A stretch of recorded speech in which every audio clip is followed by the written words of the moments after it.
Hello guys, S2W here with another casual consumer's perspective review. For today's in-depth video, we'll be looking at the newest Boost silhouette in Adidas' family.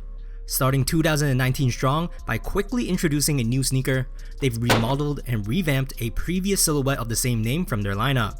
Today, I have the adidas Nite Jogger here for a review. If my video today was helpful to you in any way, please don't forget to hit the subscribe button to support my channel out. In the late 70s, Adidas has started to introduce trainers during the revolution for casual sportswear. One of these runners were called the Nite Joggers, known for its reflective features that can illuminate our runs even during nighttime. Now in 2019, that legacy is continued to be carried over with their next upgrade. Fusing the old but classic cues with present-day technologies, Adidas is also bringing back the theme of bridging the past with the future together. How has it transformed? Let's take a closer look at these sneakers. Looking at these shoes in hand, I'm going to be honest with you. I really thought it looked like a futurized version of the Nike i5923 Boost Runner and ZX500RM. Not throwing any shades to the original Nite Jogger, but for those like me who aren't familiar with the older models, those two of the more recent models came right into my mind. Designed with a retro but modernistic vibe, the upper is made out of traditional mesh knit upper with durable nylon ripstop for the majority of the midfoot area. This means the shoe will lean more for that traditional and sturdier feel than say an elastic or flexible one. Now the whole shoe does carry a dominant dark black colorway to match its nighttime theme, but it does also feature hints of neon orange overlays at the lateral side of the toe box and at the back of the shoes as well to give the sneakers an extra bit of kick. Speaking of the toe box, the toe guard area is further reinforced by suede overlays around the front, strengthening all the vital stress points at the forefront during wear. Additional suede patches are found reinforcing the lace holes, broken into 3 separate pieces with 2 eye stays at the center naked by itself, whereas all the end lace holes are protected by suede. The lace comes in a flat style, resting on top of a slightly padded tongue with exposed foam around the edges. At the tip of this tongue, we'll see an extra Adidas labeled suede patch for extra branding. The suede by touch isn't too premium I feel, as the hairs on it aren't really that soft or long enough to feel buttery. Whereas the lateral and medial profile of the shoe looks pretty much a parallel image of each other without too much differences. We will continue to see the 3 stripes branding at the side of the shoe, both stitched and painted with a milky paint job. At the back of the shoes, we have a very reflective silver decoration wrapping around the pull tab area. By the naked eye, it's very obvious that the section is made out of 3M, so I'm pretty sure this area will shine brightly. And it turns out to be true. The back of the shoe is shining the brightest when light hits on it.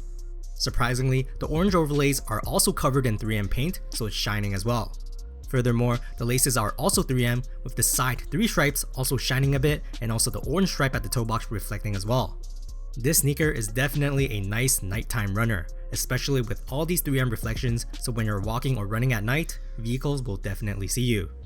Inside the shoes, we'll see a purple fabric lining surrounding the majority of the wall.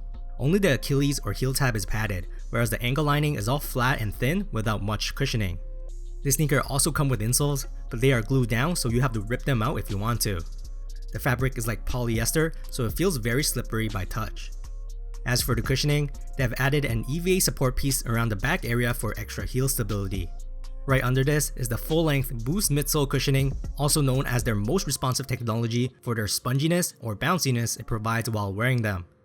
It's painted in black on this pair to again match with its nighttime theme, and interestingly for some reason, there's a piece of Boost that feels smoothened out at the front medial side rather than the ordinary striped pattern. By touch, it doesn't feel anything different, so it's really just a cosmetic difference if anything. Lastly, flipping the shoes over, we have a full rubber outsole with unique patterning. The whole outsole feels very rubbery and gummy by touch, so grip should be okay. But other than that, the other rubber panels looks like letters to me, and unfortunately, the greenish parts that look like it'll glow in the dark doesn't. Anyways, here are some Adidas Nite Jogger fit footage. Sizing wise, I went true to size and they fit great. To me, they felt exactly like the ZX500RM silhouette or Nike i5923s, which is a sizing recommendation headache for me because they fit loose at the back but narrow up front. The thing I don't like is how my big toe is hitting the tougher suede toe guard, but other than that, the shoe fits comfortably roomy for my wide feet. You may be able to go down half a size if you have smaller or narrow feet, but if you wear larger sizes, I recommend staying true.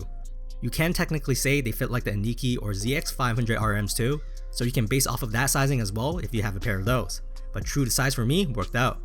Cushioning wise, they have less of that boosty feeling than the ZX500RM. maybe due to the EVA heel counter and the lack of the boost windows underneath the outsole.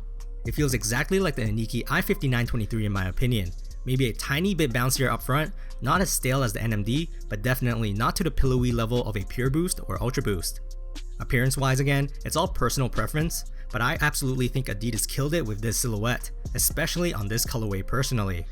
It doesn't just look modern, but futuristic.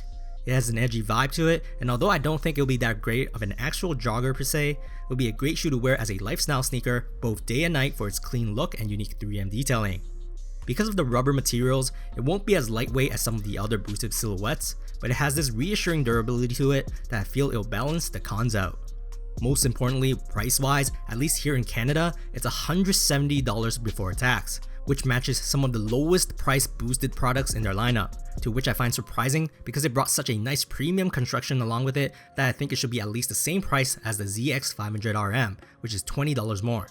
$170 here in Canada can get you a regular Nike i5923 or Pure Boost Go, but with a sturdy construction and fresh colorway like this with 3M as well, I don't think anything could beat it at the same MSRP. Furthermore, the boost cushioning here is painted in black as well, which a lot of the other boosted products doing the same will cost you more. On the plus side, you don't have to fret about boost yellowing.